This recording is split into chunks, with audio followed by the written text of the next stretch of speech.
My biggest regret. It's a lot, and then you're having to deal with probing on top of that. I'm so bad with names, I can't remember anyone. Ooh. Hey everyone, oh my gosh, it is 7:50. I've come to work about 70 minutes early before I start, but I thought it would be a good time to kind of do a 6-month update of me working as a full-time hygienist. I will say not much has changed if you've watched my other ones where I've done like, I think I did like a 1 month and a 3 month, something like that. Thought since there's a new semester probably starting for most of you guys if you're still in school, and those that graduated around the same time or graduated a little bit after me might find something like this helpful. If you're new here, I am Dajana. I am a full-time dental hygienist. I recently graduated. I also make YouTube videos about my life, so if you want to see more about that and anything else, go ahead and hit that subscribe button. I look quite rough. Not gonna lie, I am tired. So first things first, I will talk about kind of like how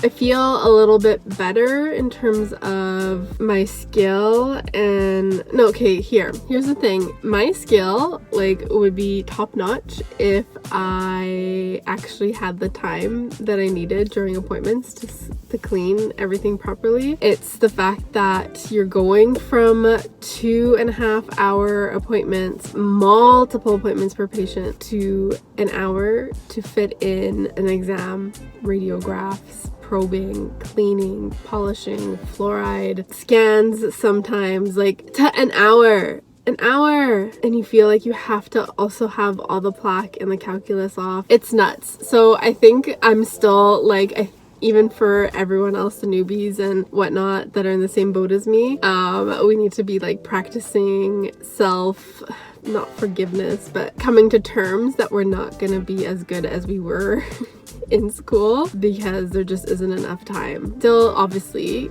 go through moments during the days where I'm like, I suck, I'm horrible at this is not for me, blah blah blah. You just have to look at the bigger picture. Like that is just, it's not enough time, and this pressure that I'm putting on myself is like absolutely insane. So I'm slowly trying to unravel that and make sure that I am not stressing out too much about that. I am getting faster-ish, so my cleanings have gotten better. I'm getting more of the plaque off, not all of it, when really I should have been taught. That's the one thing I will say that I wish I had just focused more on in school and gotten as much help as possible, but because of COVID we weren't allowed to use the rubber cup polish. We weren't allowed to do it on real people, just Dexter, and sometimes I want to go back to my school and really shake their shoulders and ask for some of my money back, because that's really annoying that we weren't properly taught how to use one. So I've been pretty much self-teaching my one. I mean they taught us the basics, but I've been watching videos and asking for help from other hygienists in Facebook groups, majority of it at school. I don't know,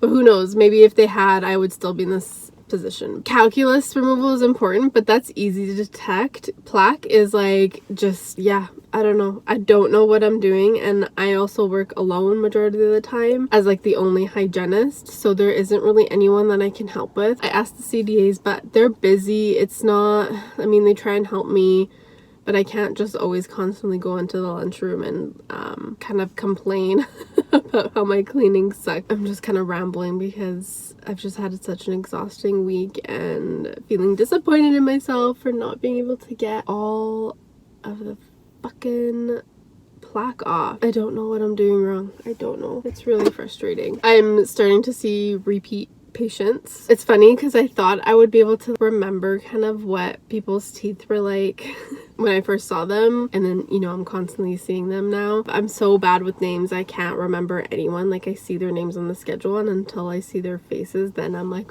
oh Yes, now I remember who you are, but I don't remember like, other than looking at my notes, it still doesn't give you like a clear picture of what their teeth were like. Are their teeth misaligned? And that's why there's so much calculus buildup. Are they smokers? Because these people have been coming for like 20 years to this office. It's basically a perio office without actually being a perio office due to the amount of like long-term patients, and they're all getting a lot older, and so their oral health is worsening on their own, not from cleaning. So it's a lot, and then you're having to deal with probing on top of that. Probing is another thing. Is I'm so slow, and I need to figure out like a faster way to get through it, because I'm running out of time. I'm running out of a lot of time during appointments that I'm only able to really spot probe, if even that, because I'm just so hyper focused on cleaning the teeth, and it's really frustrating. So if you're new, I would focus on not being so hard on yourself for getting everything off. Time management, being really strict with stopping at a certain time no matter what, because I will go over the time limit just to like get in those last few extra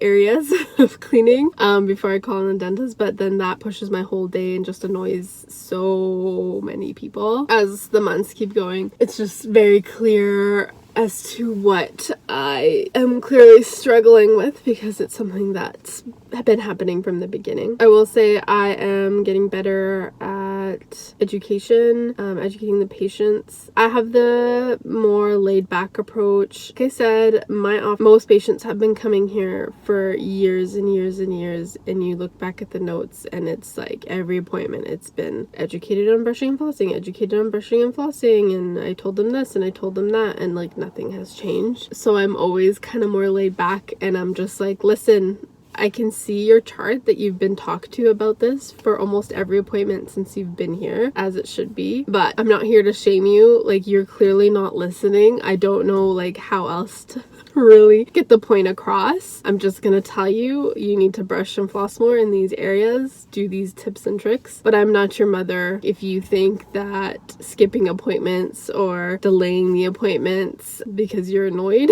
with being told that you're not brushing and flossing with enough. I would rather you come in than not. I'm not here to shame anyone. I usually go with the I'm not your mother, and they laugh. We'll see how that works. It's only been 6 months. I've only started seeing repeat patients like a few times this week or this past month. I will say also, in terms of my own health and like my own physical health, I would from the very beginning just be more diligent, more strict, more proactive about making sure I'm drinking my water and like actually taking my breaks, and making sure that I'm putting myself as a priority. My biggest regret is not getting ergo loops from the very beginning. I think I've mentioned it before. It's those glasses that you put on and you're able to sit up straight, and then they kind of hook down so you can see without bending your neck. That's the one thing I really wish I had just spent the money up front, because now the number I have in my head, but I could be over exaggerating that number. I'm not too sure. I need to check with a rep and see how much it costs, but I have like $5,000 stuck in my head, Canadian. So not only did I spend like almost $3,000 with the loops I have now, which I love, but now I have to spend another $5,000. That's $8,000 altogether on just fucking glasses. Insane. I should have just spent the $5,000 up front, and it would have saved me $3,000. That's what's really, really, really, really frustrating.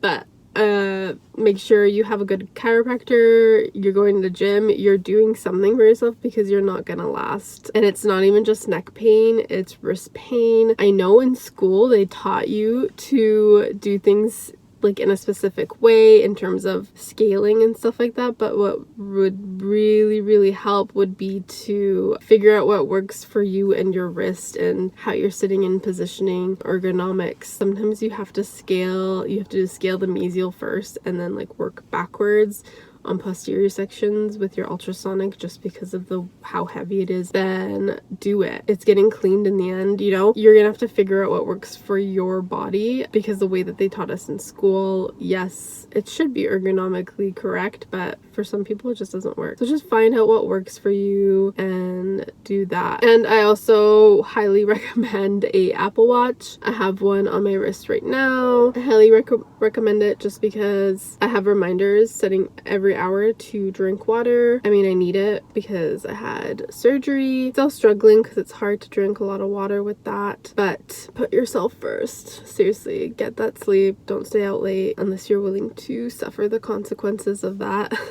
Otherwise, you won't make it very long. There is an adjustment period for the first little bit where your body is hurting no matter like what you do, and it's just because you're, again, going from a different type of schedule. Like school schedule is totally different from working full-time to seeing 8 patients a day kind of thing. 7-8 patients a day. So yeah, you will hurt regardless of what you do in the morning. Sorry. So tired. You will be sore regardless of what you do during the first few months, but you should get used to it. Unless something's really painful, like your wrists and stuff like that, then really try and figure out what makes your wrist hurt less during cleanings. And do not be afraid to tell patients to move their head. Follow this one girl, Stephanie something. I will post her thing right here.